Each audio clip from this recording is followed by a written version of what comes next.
and they had the standings as well, so I took all the standings, all the wild card teams, and I put them down here. Then I made my own Super Bowl prediction without predicting any of the playoff games.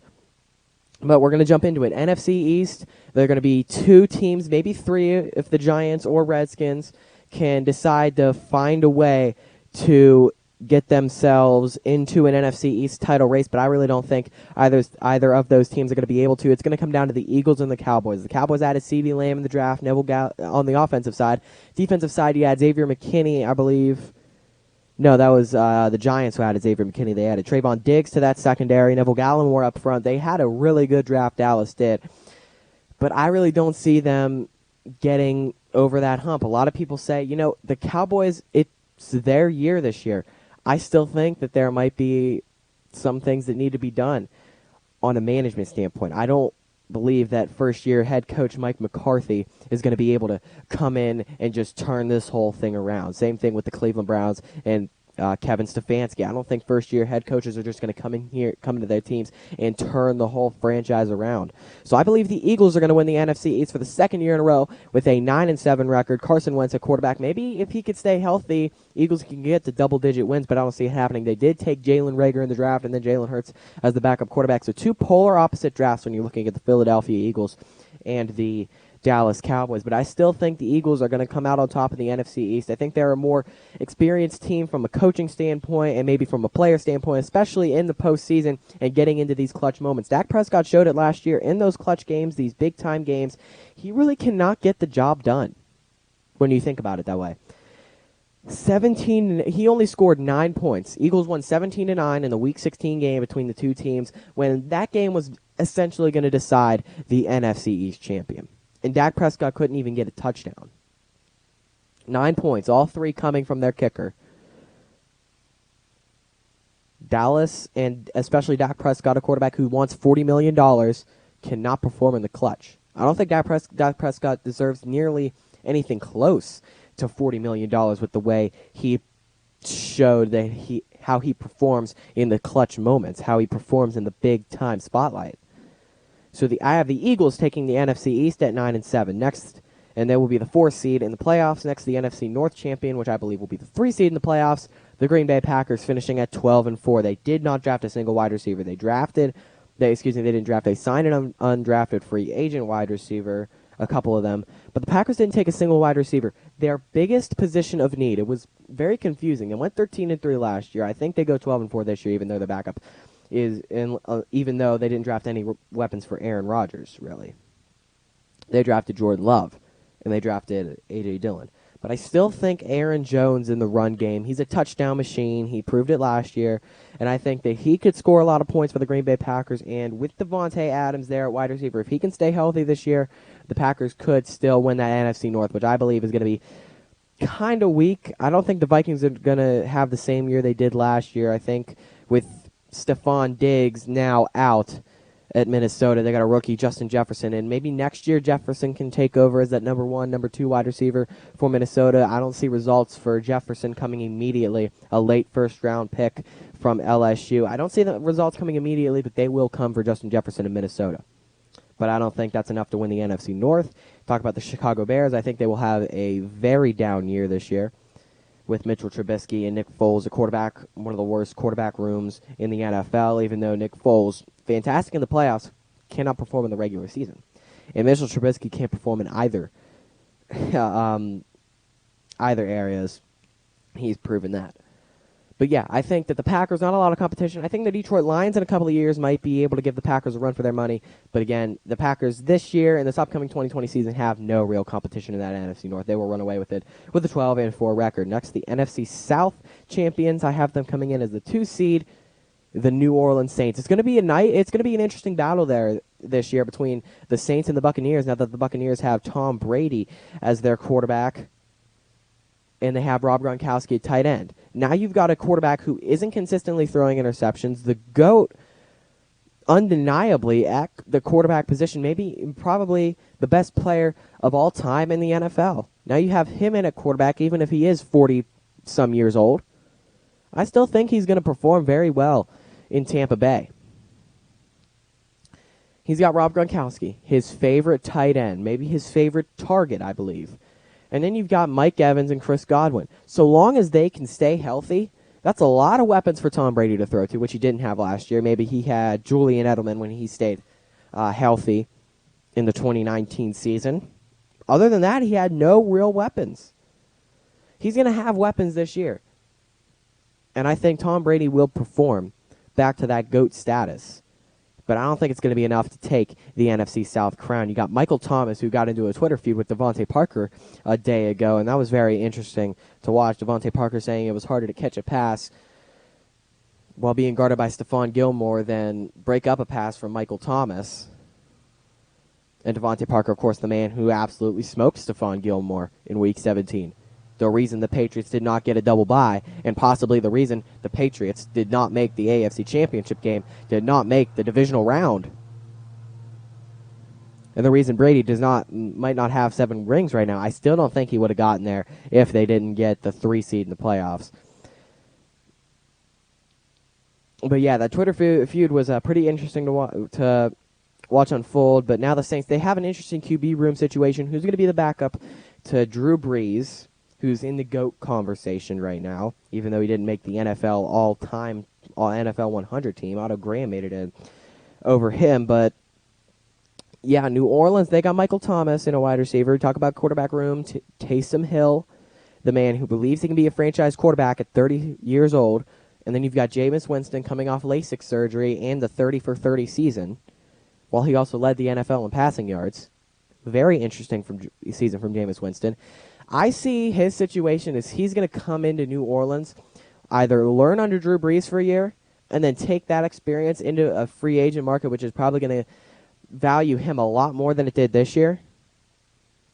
Or he wants to come into New Orleans, wait a year, secure a job, and then wait a year, and then see what the free agent market's like. Or he's going to come into New Orleans because he realized that Drew Brees is going to be going away soon. And he could be the next big quarterback for the Saints. He could be the next franchise quarterback for New Orleans, even though he's starting to approach that high veteran age. But I have the Saints going 13-3, winning the NFC South and getting the first double bye. Excuse me, that's no more double byes in the NFL playoffs anymore. The one double bye will go to the 1 seed coming out of the NFC West. It is not the San Francisco 49ers. I have it being the Seattle Seahawks at 14-2. Seattle will have a very good season this year. You got Russell Wilson, who's got high MVP odds, and a man who I believe will at the very least be the runner-up for the MVP award. Chris Carson at running back, who doesn't get enough credit for what he does. And then he's got some weapons out there with DK Metcalf and maybe Josh Gordon if he's going to decide to stay off the weed, but that doesn't even matter anymore, I don't believe, with the new NFL policies on marijuana. So, yeah, Russell Wilson has got some weapons to throw to. He's got an offensive... He has somewhat of an offensive line, but he's got a pretty good defense. Even if they did lose Jadeveon Clowney, they still got Bobby Wagner in at linebacker. The best linebacker probably in the NFL. Russell Wilson has a supporting cast around him, and the Seahawks are just a very good team. Last year, they could have either been the 1 seed or the 5 seed. Unfortunately, they lost on one of the greatest games of last season. The Seahawks and the 49ers, the 2 best showdowns in the regular season easily. The overtime battle between the 2 teams, where the Seahawks took the victory on the road in San Francisco, handing the 49ers their first loss of the season, as the 49ers come into that game, I believe it was 8-0.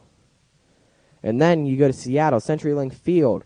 Last second, the pass to Jacob Hollister, trying to extend to the goal line. I thought that the nose of the football might have been at that goal line. A very close call, one of the closest plays of last season. And they did not call the touchdown that would have won the game for the Seattle Seahawks. And San Francisco comes away with the road victory and the eventual number 1 seed in the NFC. But the Seahawks showed last year that they can play with these top-tier teams. This year, they're going to go 14-2. I believe the Seahawks will have one of the better seasons in recent history, and that they're going to be legitimate threats to go back to that Super Bowl and maybe even recreate what they did against the Denver Broncos. If not, try to make up for what happened against the New England Patriots the following year. That is what I have coming out of the NFC. We're going to go to the AFC division winners, and then we'll go on to the wildcard teams after an ad break after the AFC. We're going to start off with the AFC East, the team who I believe will be the 4 seed, coming in at 11-5. The Buffalo Bills. The Bills are primed to make a playoff run this year. Bills Mafia will be running wild on the NFL, especially the AFC East. You got Josh Allen, a quarterback who showed last year he can be a great quarterback. He can run the ball, too. He showed it against Dallas. He can be a dual-threat quarterback at his best. You've got Devin Singletary at running back. Frank Gore is now with the New York Jets. But Devin Singletary showed last year he can be a great running back as long as he's got another guy with him. And they drafted Zach Moss from Utah to be that other guy with him in the NFL draft. And you talk about the Bills draft, they also drafted A.J. Epinesa out of Iowa in the second round, a guy who a lot of people believe could be his first-round talent and would go in the first round on April 24th. But he didn't. He fell to Buffalo. And Buffalo took him, April 23rd. And then you got Stephon Diggs. They traded for Diggs from Minnesota, get Josh Allen, a clear wide receiver number 1. You still got John Brown in that wide receiving core, which had a pretty good year last year. And then Cole Beasley, he's a small guy, but he can still catch the football. He did it in Dallas, and now he's doing it at Buffalo. Josh Allen's got weapons, both at the running back position and the wide receiver position.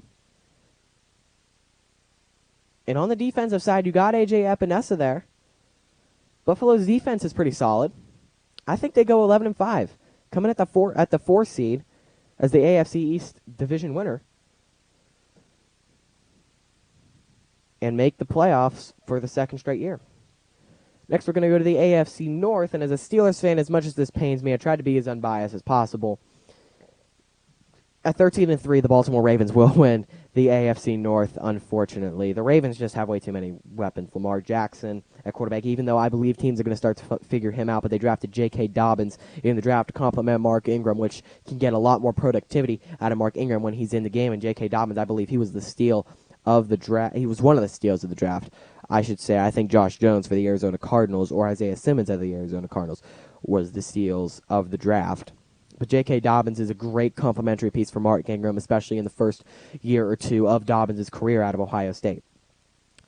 Baltimore's going to come in at that 2 seed, and then you talk about their weapons. Marquise Brown's going to come back.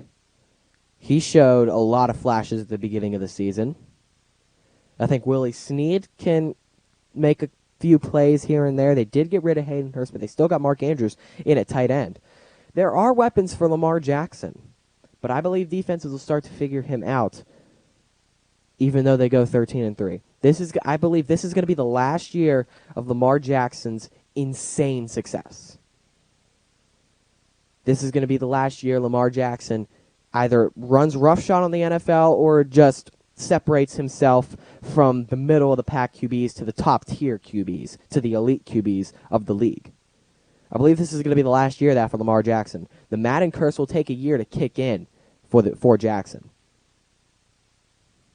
I think it'll kick in the playoffs this year yet again. And then it will take Lamar Jackson's career off the rails. Of course, you've got the Drake curse going as well. Drake had, I believe, posted on Instagram that picture of him wearing the Jackson t-shirt. So I don't know if it's going to kick in this year or next year. Ravens go 13-3, I believe, but the Madden curse will kick in for Lamar Jackson at some point. Next, we're going to go to the AFC South, where I have the 3 seed Houston Texans winning that division. Yes, I know the Tennessee Titans made the AFC Championship a year ago. Yes, I know the Houston Texans blew a 24-0 lead in the, I believe it was the divisional playoffs. They blew that lead in 1 quarter. And the Titans ended the Ravens' run, which they were supposed to steamroll to the Super Bowl. And the Titans ended the Patriots dynasty. The Titans were the last team the Patriots dynasty ever played, and they lost that game. So I do acknowledge that the Titans did good. I think they will have a good year, but Deshaun Watson, a quarterback, I believe Lamar Miller is going to come back this year after the torn ACL a year ago. You've got D-Hop's gone, but there's still Will Fuller and Kenny Stills there at wide receiver. Robert Woods is coming in for Houston. So I even though Houston didn't have a great offseason, I still think they go 12-4 in the AFC South. It's going to be a weak division. It's going to come down to the Texans and the Titans. The Colts have Phillip Rivers, who I don't think he has much left in him, if anything at all, to even make a run to get into the playoffs. And then you got the Jaguars. They're just essentially a lost cause at this point. They are going to get that. I believe they're going to get the number 1 overall pick and take Trevor Lawrence, personally. But yeah, Jacksonville's a lost cause. All they have is Gardner Minshew, the stash, and Leonard Fournette, who I believe will be traded, if not by the start of the NFL season, by the trade deadline of the 2020 NFL season. It's going to come down to the Texans and Titans, and I think that the Texans are the team that can win the regular season game. Deshaun Watson is a fantastic quarterback. I think he'll lead that offense, even though that offensive line has done him little to no favors. Houston will be a team that goes 12-4 and gets that 3 seed and gets into the playoffs.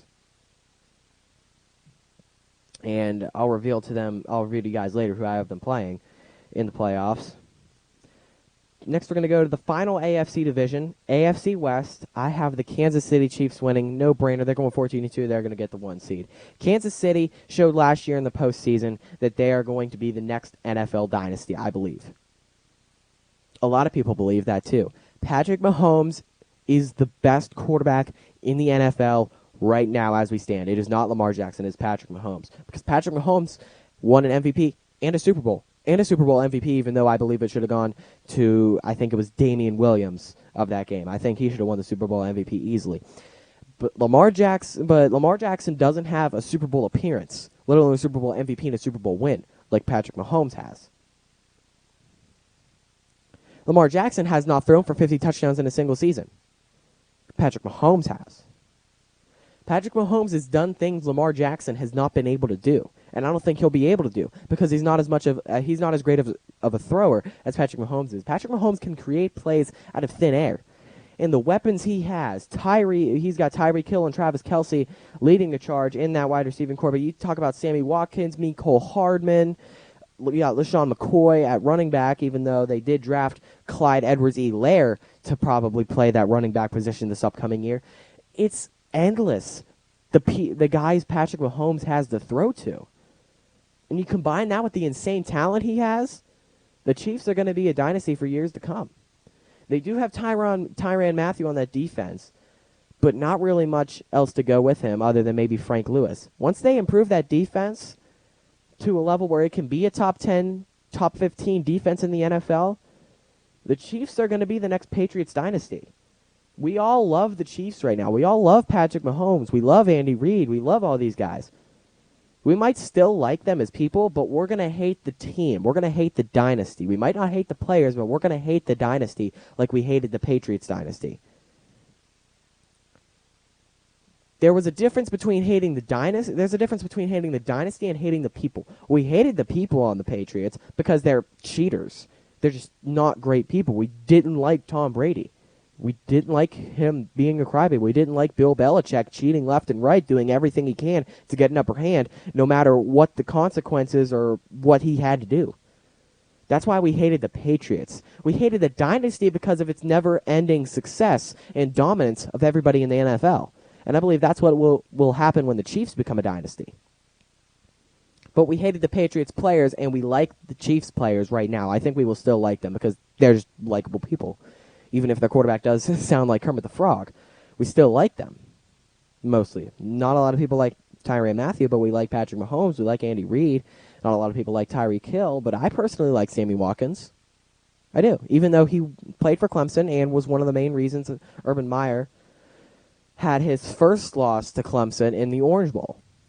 And I believe it was 2015. No, it was 2013, if I'm not mistaken. Yes, 2013. So, yeah, I like the Chiefs players. But I think in a few years we're going to realize that this is the next Patriots dynasty and we're just going to hate the dynasty itself. So get ready for that. 14-2, Chiefs win the AFC West. Now we're going to get into our wildcard teams in just a second. We're going to take a quick ad break. When we come back, the 2020 wildcard teams from the NFC, AFC, and then my Super Bowl prediction on a Look Back with Mac. And welcome back to the Look Back with Mac podcast. I'm Michael McKenzie here with you guys. We're going to go over the 2020 wildcard teams now from the NFC and the AFC. We're going to start with the NFC. The first wildcard team I have, the 5 seed in the playoffs, those Tampa Bay Buccaneers. I talked about them earlier. Tom Brady's there with Tampa Bay now instead of Jameis Winston, who went 30 for 30 and threw for the NFL passing yards lead. But you got Tom Brady, who I believe can still play at GOAT status. Maybe not the absolute GOAT status, the 28-3 comeback status that he had played a few years ago. But I still think he can play at elite status. He can be one of the top 10, top 5 quarterbacks in the NFL because now he has Rob Gronkowski back, his favorite target of all time, I believe. He's got Mike Evans, one of the best receivers in the NFL. He's got Chris Godwin, one of the more underrated receivers in the NFL. And then that they improved that defense a little bit. They do have Shaq Barrett on that side, one of the better linebackers in the league. The Buccaneers are the best fit for Tom Brady because it's in Florida. It's somewhere where he can go and build that TB12 brand. But it's a place where he has weapons. It's a place where he can go, where a fan base can surround him, and he can win a Super Bowl towards the end of his career. Not to mention the Super Bowl's in Tampa Bay this year. It'd be the first time in NFL history the city hosting a Super Bowl would have their hometown team play in that said Super Bowl. Last time Tampa Bay hosted the Super Bowl 2009, I think we all know what happened there. Super Bowl XLIII, the San Antonio Holmes catch to beat the Cardinals 27-23 in that Super Bowl. But yeah, Tampa Bay, they're the perfect fit for Tom Brady. And I think that they go 12-4 and make the wild card. Second wild card team comes from San Francisco. It's those San Francisco 49ers. I have them going 12-4 as well. But again, I mentioned earlier, if you didn't hear, I used Playoff Predictors website to predict every NFL game. And then the standings would show up and all the win percentages and all that stuff. So I took all those standings after I predicted every single NFL game of the season and put them on to this list. If you want to go check it out, it's Playoff Predictors. You spell playoffpredictors.com. Predict the NFL season if you want to go do so there as well. That's how I did this. But yeah, the 49ers, they do have Jimmy Garoppolo, who really isn't as great of a quarterback as we think. I think he is maybe top 20, maybe top 15, but in the clutch moments, he's handing the ball off. Notice that. In the playoffs, he handed the ball off. Remember that. What was the reason San Francisco had such a good game against Green Bay? Matt Breida. I believe Jimmy G threw the ball maybe 8 times. Who was responsible for the one play that San Francisco could have won the Super Bowl? They could have put it away with the touchdown in the late stages, but they couldn't. Jimmy G, because he overshot his man. Would have been an easy touchdown, game over, but he couldn't make the clutch throw. Jimmy G is a guy who's going to hand the ball off a lot. I think that it will catch up to the 49ers this year. Jimmy G can make a few plays, but in the playoffs, per se, he's not been able to make those plays, for sure. 49ers defense definitely has picked up, even though they did just trade DeForest Buckner. Didn't have a great offseason in general. But San Francisco, I still think they go 12-4, make the playoffs, second wildcard team. Third wildcard team, they're going 10-6. A lot of people would say I have the Vikings here, maybe. I do not have the Minnesota Vikings here. I do not have the Dallas Cowboys here, as the Eagles went 9-7 and won the NFC East, if you missed that part. And I do think it will be the Arizona Cardinals. Just added Isaiah Simmons with the 8th overall pick in the draft. Most versatile player in the draft. Picked up Josh Jones in the 3rd round. A man who I believe is rookie ready and should have been a top 20 pick. Cardinals got some steals in the draft. They got Kyler Murray, the reigning offensive rookie of the year. Top 5 in NFL MVP odds. They added DeAndre Hopkins in the offseason to go along with Larry Fitzgerald in that wide receiving core, not to mention Christian Kirk, one of the more underrated receivers in the league. And again, that defense got a lot better with the addition of Isaiah Simmons. They still got Patrick Peterson there, even though he's on the decline of his career. The Arizona Cardinals are going to be a scary good team. They got rid of David Johnson, so that running back room is a little more clear with Chase Evans, who I believe is going to be the backup to Kenyon Drake, who had a very good season towards the end of it when he got traded from Miami to Arizona. But, watch out for those Arizona Cardinals. I think they sneak in with that 7th wild card spot. And Arizona will make the playoffs for the first time since the Carson Palmer era. That era where they had one of the better playoff games in recent history against the Green Bay Packers. That's it for my NFC wildcard teams. Now to the AFC wildcard teams. The first AFC wildcard team, maybe a little biased in this pick, but I don't care. It's going to be the Pittsburgh Steelers finishing at 12-4. A lot of people have them finishing at 11-5. I think they win one more game than people expect. 12-4. Ben Roethlisberger just posted that whole, I'm not going to throw until I'm not going to shave my beard, cut my hair, anything until I can throw a pass to my teammates, to NFL receivers. Threw a couple passes to his NFL teammates, his Pittsburgh Steelers receivers. And now the beard and hair is cut. Of course, the Pennsylvania governor came out and, criticized that move very much. So, with the whole COVID-19 pandemic happening right now. But, yeah, the Steelers going 12-4 is pretty realistic. You look at that defense, they added, I believe it was Alex Highsmith in the draft from Charlotte. Not a popular pick on my side, but I still feel like he can add some value to that defense after the loss of Mark Barron, the much-needed loss of Mark Barron, who was basically signed to cover tight ends and couldn't even do that last season. You got T.J. Watt, one of the clear front runners, at least top 5 in odds, I believe, actually top 7 in odds to win that Defensive Player of the Year award. Minkah Fitzpatrick is safety, who was all worth that first-round pick that the Steelers gave up. One of the best safeties in the NFL, top 3, easily. You got Joe Hayden at cornerback, who I believe got snubbed from the All-Decade team, and he proved it himself in a Twitter post. He should have gotten in there over Chris Harris, I believe. Both of them played the same amount of years, and Joe Hayden had better stats than him. I believe Joe Hayden got snubbed from that, and then Steven Nelson with one of the more underrated years in the NFL. People kept throwing at him and throwing at him and throwing at him, and Steven Nelson kept shutting his guy down. You got 3 elite guys. You got 2 elite guys, one pretty dang good guy in that secondary. You talk about that defensive line with Cam Hayward and Stephon Tuitt, who Stephon Tuitt was worth every penny of that contract extension until he tore his pec. And then you got Bud Dupree, who just got franchise tagged. That defense is insanely stacked and insanely good. And then you look at that offense. Ben coming back, who I still believe he can play at that all-time great elite status. Especially coming off an arm surgery, which was, 3 to 5 years overdue? And he's got Juju Smith-Schuster as a weapon. He's got Deontay Johnson, who has shown that he can be a pretty good receiver. He's pretty fast. He reminds me a lot of Antonio Brown. Small guy with a lot of speed. James Washington, I don't really have a lot of faith in him anymore. He showed a couple flashes in the Cleveland Browns game where he caught a couple of pretty long touchdowns from Duck Hodges, but that was sort of a revenge game. Steelers were very passionate in that. Everybody just had a drive to want to be Cleveland, especially after the whole brawl situation with Myles Garrett and Mason Rudolph. But Chase Claypool could come in there and replace James Washington. And when you think about it, the Steelers are the best team, if not one of the best teams in the NFL at drafting receivers. They hit with almost all of their wide receiver picks, especially in the second round. Even if you do have James Washington, who was picked in the second round a couple of years ago with Mason Rudolph, the Oklahoma State teammates, I believe James Washington still shows a little bit of promise, but he's going to have to prove that this year.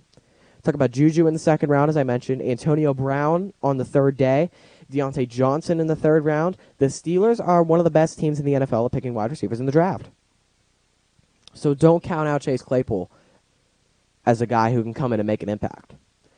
Steelers go 12-4, first team in the wild card. Second team in the wild card, the Tennessee Titans. They did a pretty good job in the draft. They got Isaiah Wilson from Georgia in the first round. In the second round, I believe they got Christian Fulton.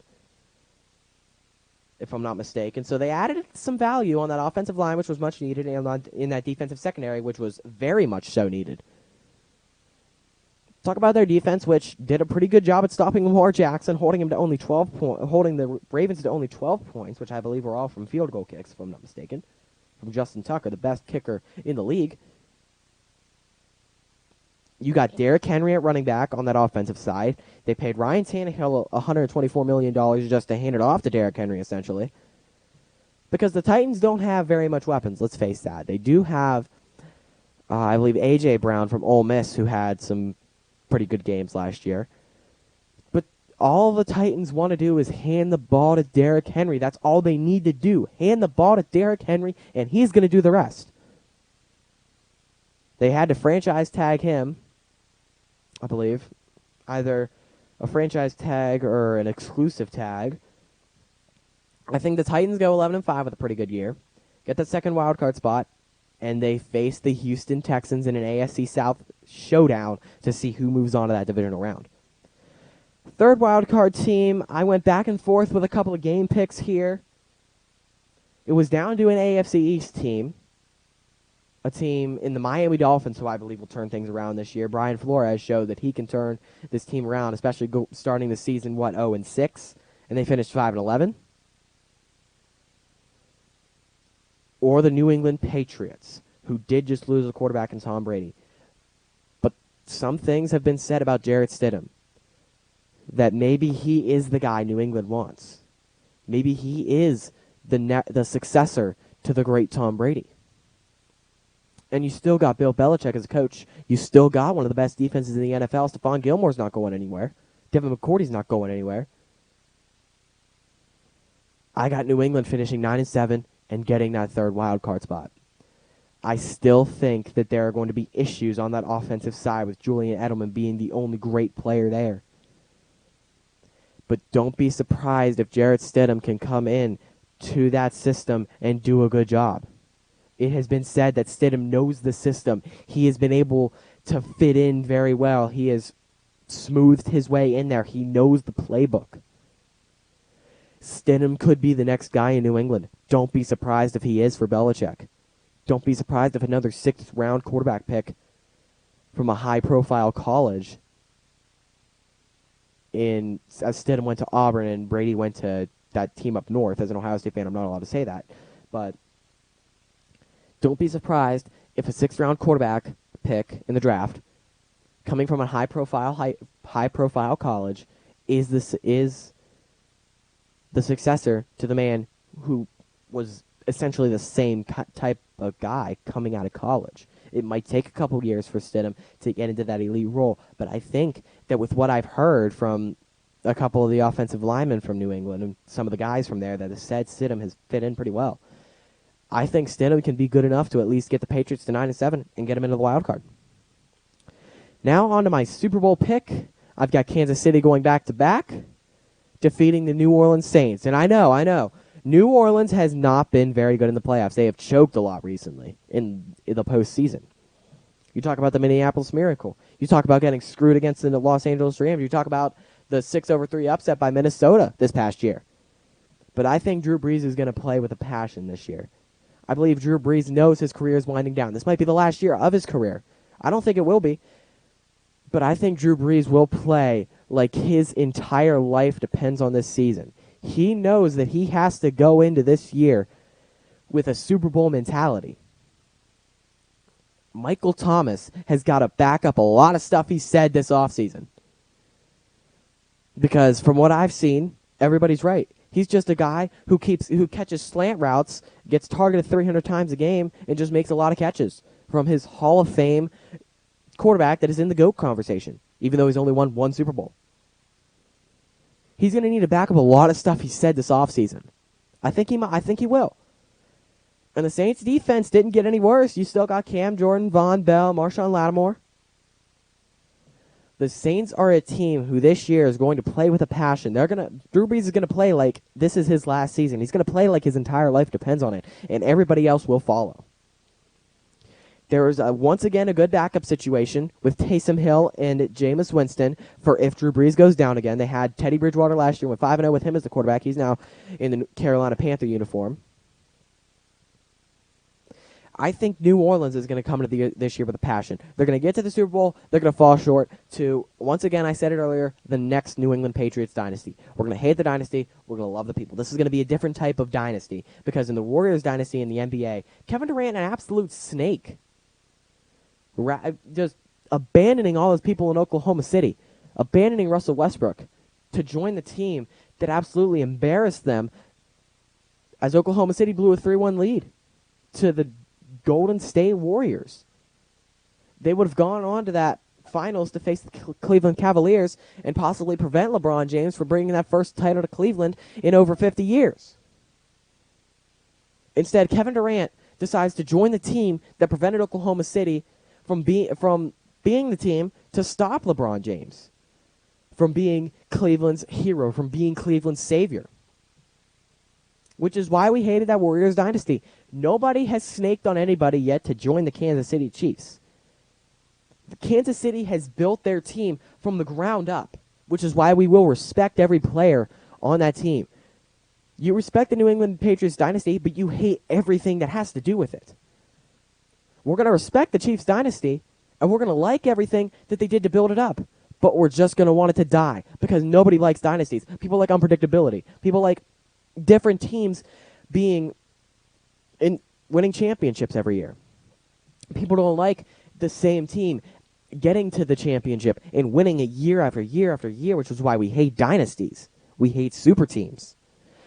But there's going to be a certain thing about this Kansas City Chiefs dynasty that people will be on the fences about it. The Chiefs dynasty started last year against the 49ers in that Super Bowl, and it will continue this year in the 2020 NFL season. I believe it will happen. If it doesn't, that's going to be very tough, and it's going to suck for us NFL fans. But I think it will happen, and the Chiefs dynasty the Chiefs will cement themselves as the next NFL dynasty in this Super Bowl, defeating the New Orleans Saints. Thank you for listening to Episode 2 of the Look Back with Mac podcast. Episode 8, if you're listening to this on YouTube, make sure to keep listening, subscribe to the podcast, tune in. New episodes every Tuesday starting now. Again, I missed the upload last week. I apologize. Again, the student council election and AP Lit exam for myself really, threw me off last week, but things are going to get back into a rhythm. Uploads every Tuesday. Subscribe to the podcast if you want more. And this is Michael McKenzie signing off on the Look Back with Mac.